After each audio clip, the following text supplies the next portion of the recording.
Hey, Reliability Gang, I'm Jonathan Guiney. And I'm Brendon Russ, and welcome to Reliability Radio, a JLL production and reliabilityweb.com media brand. Old friends, new friends, that's what IMC is all about, right, Brendon? Yeah, about connecting with the people that are still doing reliability and asset management, same as you, trying to move that needle. And one of the big reasons why we all come is to talk to each other. Guys that have been doing it for 57 years or guys that are just starting off. Right, we're all in the same business, trying to do the same thing, learning from each other, celebrating each other's successes. So it's really cool today. We got an old friend and hopefully a new friend after this podcast. But John Fortin from Salem and Beverly Water Supply Board is here with his buddy Billy. How you guys doing today? And welcome to the podcast. Thank you. Doing great. Thank you. Thanks for having us. Yeah, so the last time we talked to you, John, Mr. Fortin, you just won an Uptime Award for sustainability for the Beverly Water Board. Tell us what's been going on. What's happened since? Yeah, so we the award was a big thing for us. This is my fourth year, and the board of directors wanted to really convert the organization from, I'd say, a family-run organization to a mini corporation. There's only 18 of us there at a small drinking water plant in Beverly, Massachusetts. And so we put together a framework really based on the Uptime Elements on how to really move the needle to improve practices there, because a lot of stuff was just verbal. It was old school. As a matter of fact, we found the old PM index box, and the last PMs that were recorded on some of these was 1998. The guy had retired, and so it was evident to us that we really needed to put things back together there. And so all that effort we led us to that award. And since the award, basically retired 6 people, brought 6 people back on and moved them around the organization. And with us today is Billy Appleton, who's actually been at the utility, I want to say 35, 36 years. He started in maintenance, he went to operations, and then when our maintenance supervisor of maintenance retired, Billy took the job. And so we've been moving the needle with Billy on a different shift, off shift, night shift. And so now we brought him here at this time so he could get an understanding of the Uptime Elements, what they mean. And so when we go back, he's got 2 new employees, 2 young gentlemen that are maintenance techs. And we want to get them trained up and up to speed with everything as well. So Billy's here in a steep learning curve, as you know, with all the terminology that's been put out there. It's a long week, Billy. I hope you're prepared. Yeah, it is. It is. There's a lot. There's a lot to be learned here. So what have you picked up so far? There's a lot of different things out there that we could use at our plant. So Billy, as you've gone through, and this is your first go around in IMC, right? This is your first one, right? Yeah. So what do you think about the community when you walk in and you see these people that are all just, you can tell very easily they're from different corporations, different walks of life, and they're walking up to each other. And it's like, hey, I haven't seen you in a year. Hey, good to catch up. What do you think about all that when you see these guys? Yeah, it's amazing that we could have that back at our place, and I could actually teach the rest of the cities around us that don't have it. And John brought it into us from where he came from, and I met a lot of people here. I've been in the business longer than them, and they're already up the top already. So, no, it's pretty neat, and they're very friendly. And if you need to know anything, you just ask them, and they'll sit there and talk to you for an hour. Yeah, that's what this whole community practice is about, right? People are willing to share their knowledge. They're willing to give back to the rest of the community. It's pretty cool. Yep, they're good.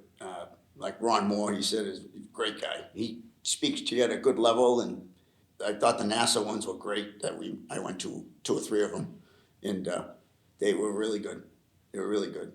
Can we talk about the organization real quick? Like, can you give the listeners out there a little more context around what Salem Beverly Water is? I mean, how big is it? How many people does it serve? What's the flow rates coming out of this plant?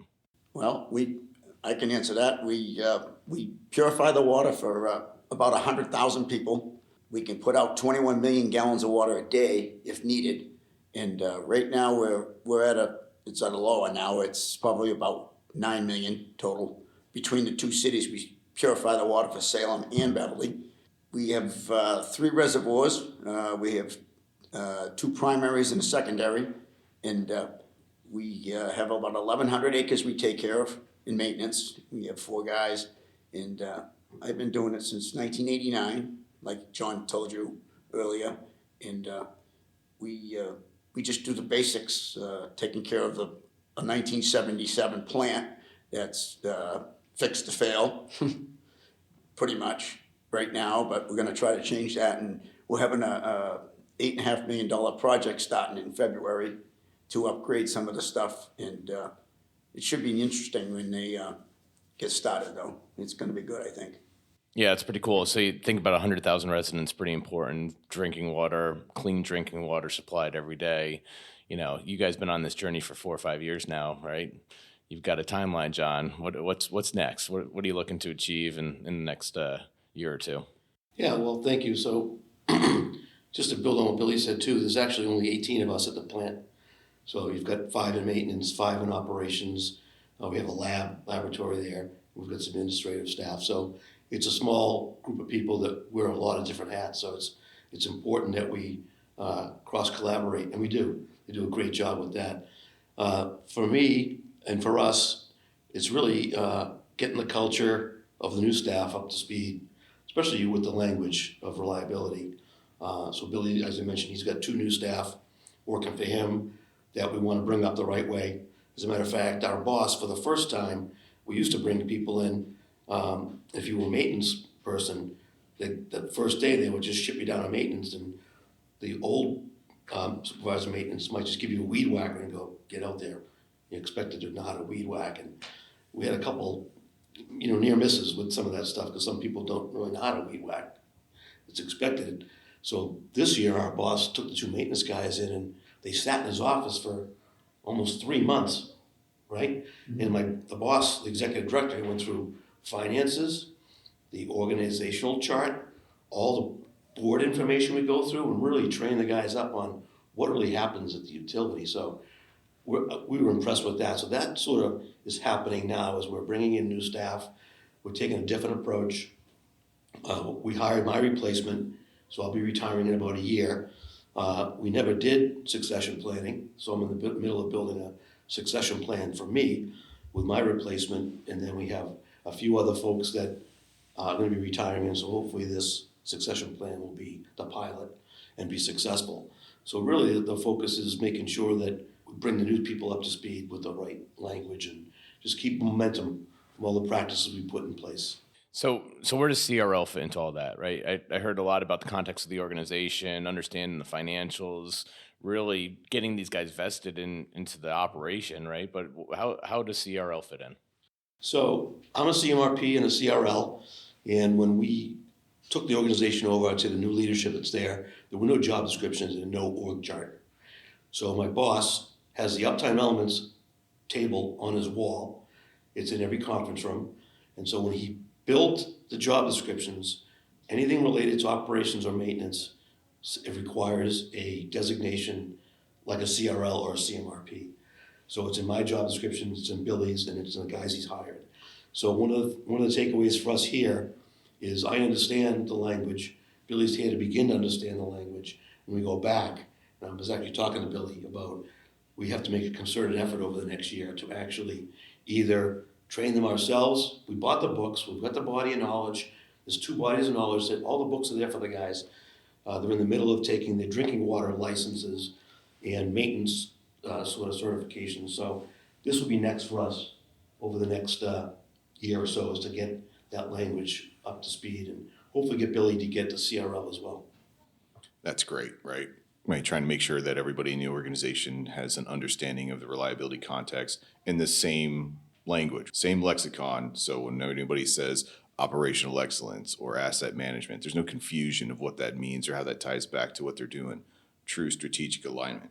And that's kind of one of the values of coming to these Reliabilityweb conferences and really putting the effort into getting the CRLs is everybody within the organization understands the same thing. Why is it important? The value that it brings, and seeing an actual tangible benefit. That's really the key point. And that's why we keep coming back to these conferences and keep talking to each other.